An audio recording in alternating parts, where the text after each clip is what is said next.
नमस्कार आत्मा मालिक भाग क्रमांक 23.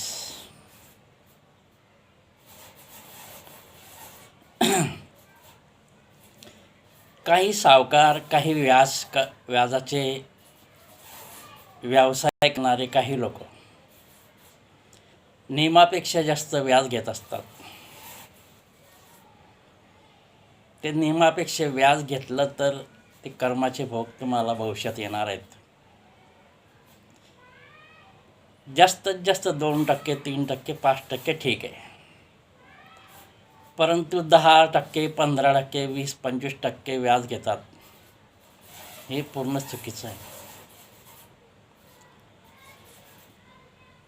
जे जास्त टक्के व्याज घेत असतील आणि गरिबांना, सामान्यांना त्रास देत असतील,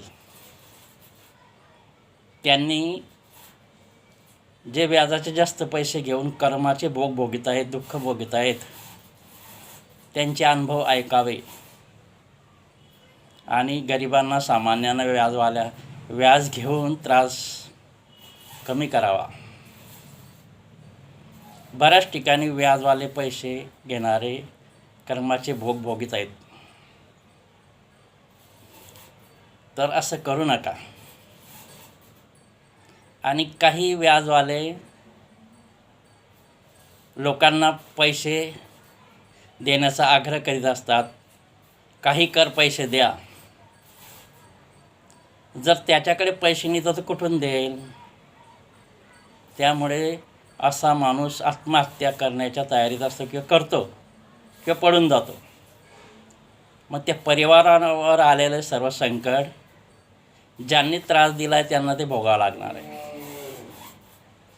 असं करू नका. काही लोक इतर व्यवसायही त्यांच्याकडे असतात, शेती असते किंवा इतर व्यवसाय नाही ते पैसे कमवत असतात. पैसा भरपूर त्यांच्याकडे असतो तरीसुद्धा व्याजाचे व्यवसाय जास्त टक्केवारी घेऊन करतात. हे चुकीचं आहे. कोणाला पैशांची गरज असेल तर 2-3%, 5% ठीक आहे. हे कर्माचे भोग आपल्याला भोगावेच लागतात. दुसरा विषय की काही डॉक्टर लोक सिझेरिंगची आवश्यकता नसताना सुद्धा भगिनींचे सिझेरिंग करतात. हे खूप मोठं पाप आहे. यासाठी समाजाने जागृत होणे आवश्यक आहे, आंदोलन करणे आवश्यक आहे. कारण की आवश्यकता नसताना सिझेरिंग करणं हे खूप मोठा गुन्हा आहे.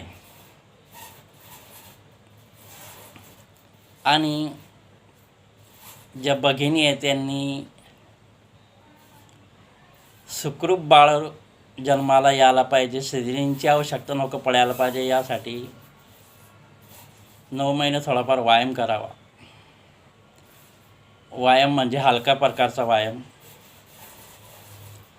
जास्त आराम करू नये. त्यामुळे सिझेरिंगची आवश्यकता वाचते.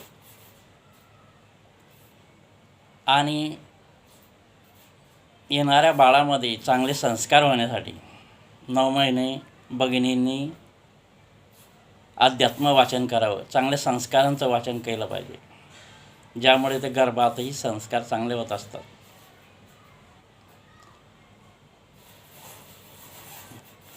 काही पुस्तकेही यावर आहेत की गर्भसंस्कार कसे होतात. ते तुम्हाला गावात मिळू शकतात बुक स्टॉलवर. तर परत तिसरा विषय की काही लोक अध्यात्म मार्गात अडथळे आणण्याचा प्रयत्न करीत असतात. अशा लोकांना खूप मोठं दुःख भोगावं लागेल, त्रास भोगावा लागेल.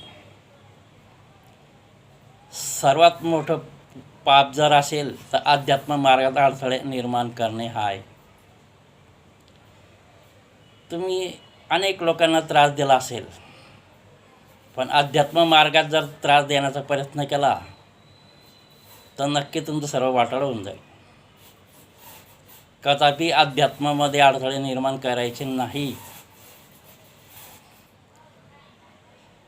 काही हेतू साध्य करण्यासाठी काही लोक दुसऱ्यांच्या मार्फत हा प्रयत्न करीत असतात. तर अध्यात्म कामामध्ये सेवा करावी, हातभार लावावा, ज्यामुळे तुमच्या परिवाराचं कल्याण होईल. तर अशा पद्धतीनं तुम्ही एकांतात या सगळ्या विषयावर विचार करून व्याजावाल्यांनी आणि हे अध्यात्माला अडथळे निर्माण करण्याने विचार करून योग्य ते कर्म करावे. तुम्ही नाही ऐकलं तर तुम्हाला तो त्रास होईल. ज्यांचे अनुभव आहे या बाबतीत त्यांच्याकडून ऐका तुम्ही हे सर्व काही.